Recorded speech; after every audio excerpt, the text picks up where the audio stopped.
ao longo dos séculos.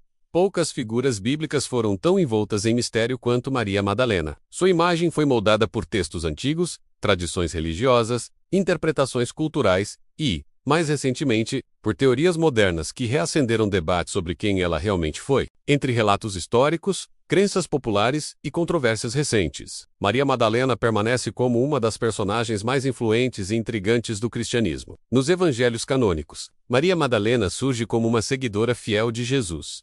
Ela é mencionada pelo nome mais vezes do que a maior parte dos apóstolos, o que já revela sua relevância. Segundo o relato bíblico, Jesus expulsou dela 7 demônios, uma expressão que muitos estudiosos interpretam hoje como uma cura profunda, talvez espiritual ou emocional. Após isso, Maria se tornou uma discípula dedicada, seguindo Jesus de perto e colaborando com um grupo que financiava e apoiava seu ministério. O momento mais marcante de sua presença na narrativa bíblica acontece na crucificação e na ressurreição. Enquanto a maioria dos discípulos homens fugiu por medo da perseguição, Maria Madalena permaneceu aos pés da cruz. E, de forma ainda mais surpreendente, foi ela quem primeiro viu o túmulo vazio e recebeu o anúncio da ressurreição, segundo os evangelhos. Por essa razão, muitos teólogos a chamaram de a apóstola dos apóstolos, uma expressão que reconhece seu papel único como mensageira da notícia que funda a fé cristã. Mas se os evangelhos destacam sua coragem e fidelidade,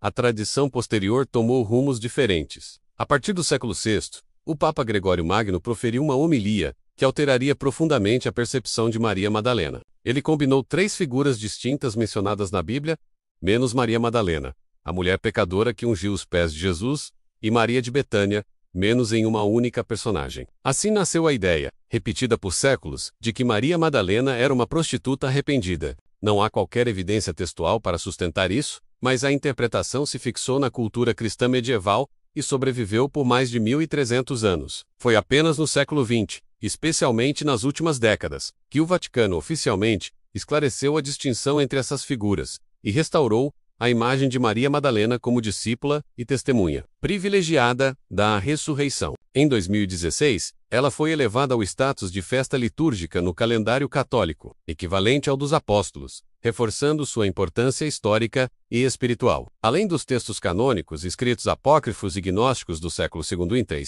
também contribuíram para o mito de Maria Madalena. Documentos como o Evangelho de Maria, o Evangelho de Filipe e o Evangelho de Tomé retratam uma figura ainda mais proeminente e, em alguns casos, polêmica. Nesses textos, ela aparece como alguém que compreendia profundamente os ensinamentos espirituais de Jesus e ocasionalmente entra em conflito com alguns apóstolos, especialmente Pedro, que questionava seu papel de liderança. Em uma passagem do Evangelho de Filipe, Maria é chamada de companheira de Jesus, um termo que gerou muitas interpretações, algumas acadêmicas, outras sensacionalistas. Esses escritos gnósticos não são considerados históricos pelos padrões da pesquisa moderna, mas revelam algo importante. Grupos cristãos antigos viam Maria Madalena como uma líder espiritual significativa. Isso reforça a ideia de que sua influência pode ter sido maior do que os registros oficiais preservaram. Os séculos modernos trouxeram novas camadas ao mito. Livros populares, filmes e teorias,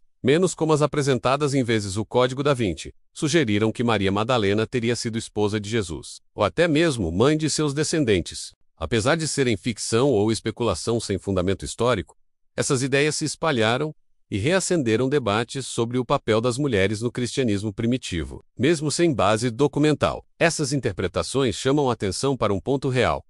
A presença feminina no movimento de Jesus era maior do que se acreditava por muito tempo, e Maria Madalena era uma das figuras centrais. Hoje, estudiosos e líderes religiosos tentam equilibrar tradição e pesquisa histórica. O que sabemos com relativa segurança é que Maria Madalena foi uma discípula devota, presente nos momentos mais críticos da vida de Jesus, e talvez uma das primeiras testemunhas da fé cristã nascente. O que continua sendo debatido são as camadas de interpretação, controvérsia e reinvenção que se acumularam ao longo de 2 milênios. Entre a mulher real, o mito construído pela tradição e as teorias modernas, Maria Madalena permanece uma figura poderosa. Seu legado transcende o tempo, convidando cada geração a revisitar sua história, questionar narrativas antigas e reconhecer sua importância como símbolo de fé, coragem e transformação.